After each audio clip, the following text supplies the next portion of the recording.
ଆମ ଶରୀରରେ ଖାଦ୍ୟ କେଉଁ ଅଙ୍ଗରେ ହଜମ ହୁଏ? ଅପସନ୍ ଏ ପାକସ୍ଥଳୀ, ଅପସନ୍ ବି ପେଟନଳୀ, ଅପସନ୍ ସି ମଳଦ୍ୱାର, ଅପସନ୍ ଡି ଫୁସ୍ଫୁସ୍।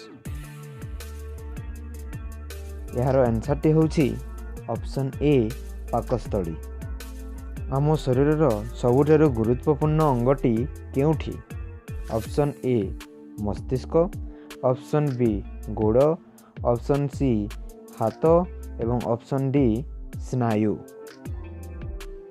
ଏହାର ଆନ୍ସର୍ଟି ହେଉଛି ମସ୍ତିଷ୍କ। ଆମ ଶରୀରର କେଉଁ ଅଙ୍ଗ ରକ୍ତକୁ ପରିଷ୍କାର କରେ?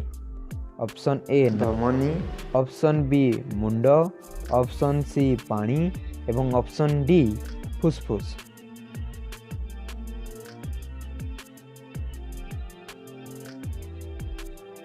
ଏହାର ଆନ୍ସର୍ଟି ହେଉଛି ଅପସନ୍ ଡି ଫୁସ୍ଫୁସ୍।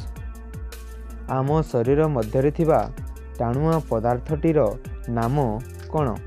ଅପସନ୍ ଏ ଦାନ୍ତରେ ଥିବା ମାଢ଼ି, ଅପସନ୍ ବି ଜିଭରେ ଥିବା ଲାଳ, ଅପସନ୍ ସି ଦାନ୍ତରେ ଥିବା ଡେଣ୍ଟିସ୍, ଅପସନ୍ ଡି ଦାନ୍ତର ବା ଦାନ୍ତ ଖଣ୍ଡ।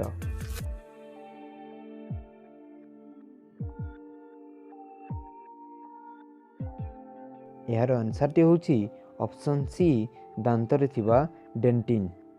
ଆମ ଏହି ଭିଡ଼ିଓର ଲାଷ୍ଟ କ୍ୱେଶ୍ଚନଟି ହେଉଛି ଆମ ଶରୀରରେ ମୋଟ କେତେ ଖଣ୍ଡ ହାଡ଼ ଅଛି?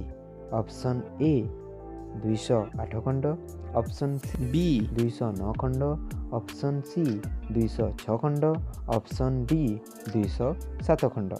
ଏହାର ପ୍ରକୃତ ଆନ୍ସର୍ଟି ହେଉଛି ଅପସନ୍ ସି 206 ଖଣ୍ଡ। ତ ପିଲାମାନେ, ଯଦି ଆମର ଭିଡ଼ିଓଟି ଆପଣମାନଙ୍କୁ ଭଲ ଲାଗୁଛି ତ ଭିଡ଼ିଓକୁ ଲାଇକ୍ କରିବି, ସେୟାର କରିବି, କମେଣ୍ଟ କରିବି। ଆଉ ଯଦି ଚ୍ୟାନେଲରେ ପ୍ରଥମ ଥର ପାଇଁ ଆସିଛନ୍ତି ତାହେଲେ ଚ୍ୟାନେଲକୁ ସବସ୍କ୍ରାଇବ୍ କରି ନୋଟିଫିକେସନ୍ ବେଲ୍ଟି ଅନ୍ କରିଦେବି। ଏପରି ଭାବରେ ନ୍ୟୁ ଭିଡ଼ିଓ ଆପଣଙ୍କ ପାଖକୁ ସେଣ୍ଡ କରୁଥିବୁ। ଧନ୍ୟବାଦ। ଜୟ ଜଗନ୍ନାଥ।